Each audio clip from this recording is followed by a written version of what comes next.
Good morning everyone. Today we are going to talk about cyanide poisoning. Cyanide is also one of the asphyxiants and it is the most ideal suicidal poison and it acts more rapidly when it is inhaled.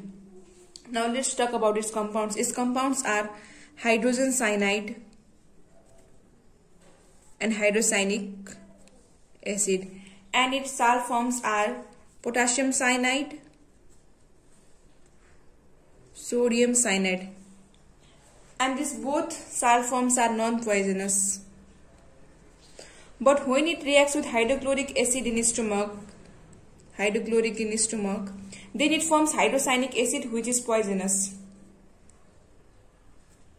So if a person suffers from achlorhydria, then it is non-toxic for him or her.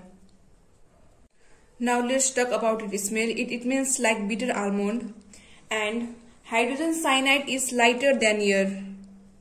It is lighter than air, that's why it doesn't remain concentrated outdoors for long. So it is a poor military weapon, but an effective weapon in indoor spaces such as train stations or sport areas.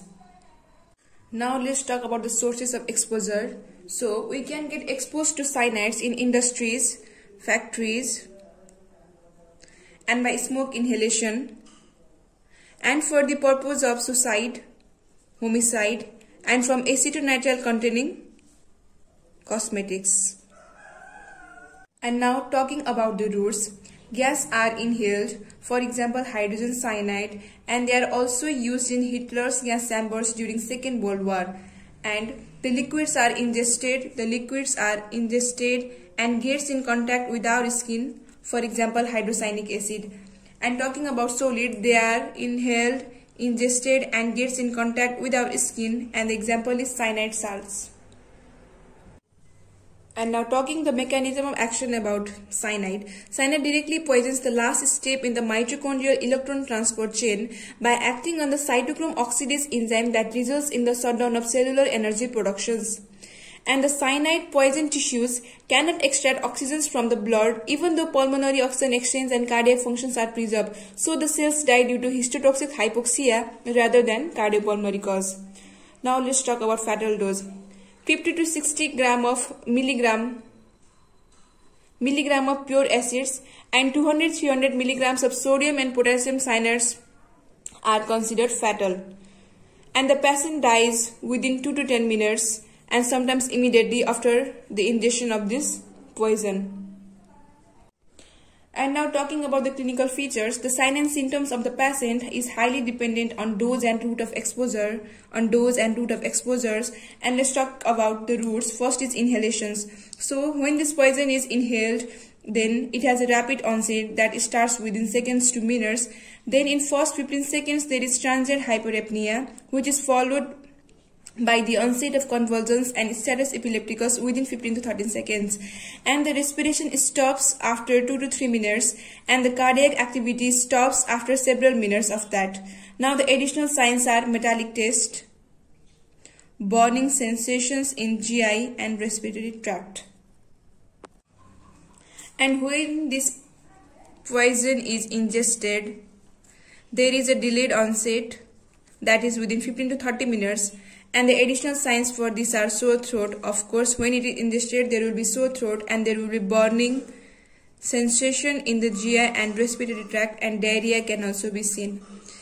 And now talking about the skin contact, when this poison gets in contact with our skin, then it also has delayed onset of 15 to 30 minutes, and the additional signs for this is erythema and pain at the site of contact.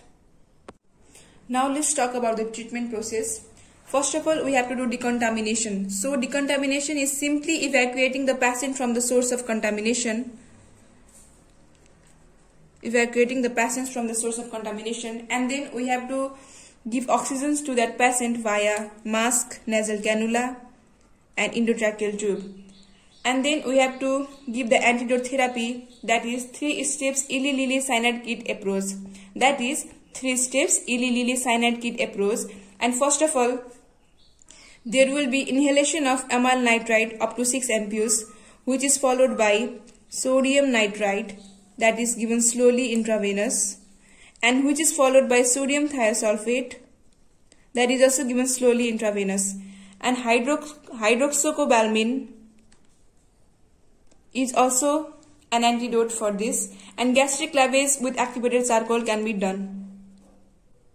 So basically for the treatment we have decontamination and oxygen and the antidote therapy, which is 3 steps Eli Lilly cyanide kit approach, and hydroxycobalamin and gastric lavage. And now let's talk about the principle of treatment. The principle of treatment is to reverse cyanide cytochrome oxidase combination. So when hydrogen cyanide reacts with cytochrome oxidase, then cytochrome oxidase cyanide complex is formed. And now let's talk about sodium nitrite. Sodium nitrites, when given slowly intravenous, then it combines with hemoglobin and forms methemoglobin. Since the affinity of methemoglobin is higher for cyanide than cytochrome oxidase, methemoglobin reacts with hydrogen cyanide, methemoglobin reacts with hydrogen cyanide and form cyanomethemoglobin. And secondly, this cyanomethemoglobin combines with sodium thiosulfate, which we have already given as antidote slowly intravenous. Then it forms sodium thiocyanide, which is excreted in the urine. So in this way cyanide is excreted from the body.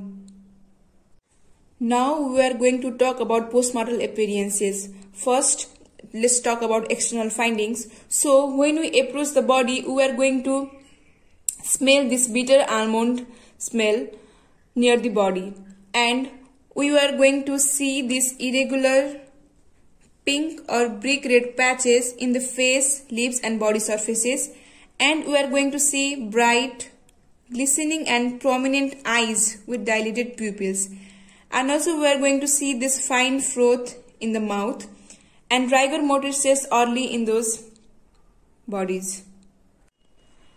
And now talking about the internal findings. First of all, let's talk about the brain. Brain will be edematous and meninges will be hyperemic due to poisoning, and there will be corrosion of the mouth due to poisoning, and there will be blood-stained froth in the trachea and the bronchi, and the lungs will be also edematous, and there will be petrichal hemorrhages in the pleura and the pericardium. And now talking about the stomach. There will be characteristic bitter almond smell in stomach, serous cavities along with the brain, and there will be brick red gastric mucosa,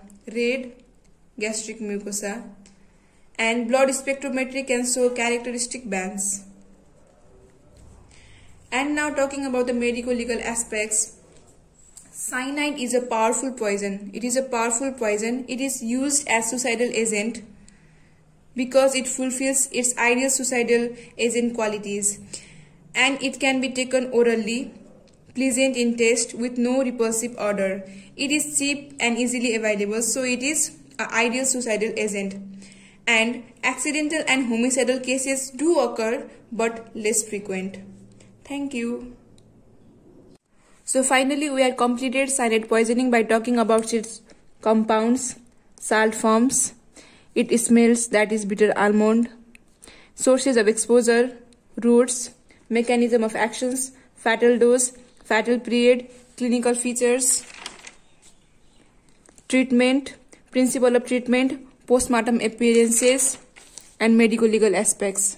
Thank you.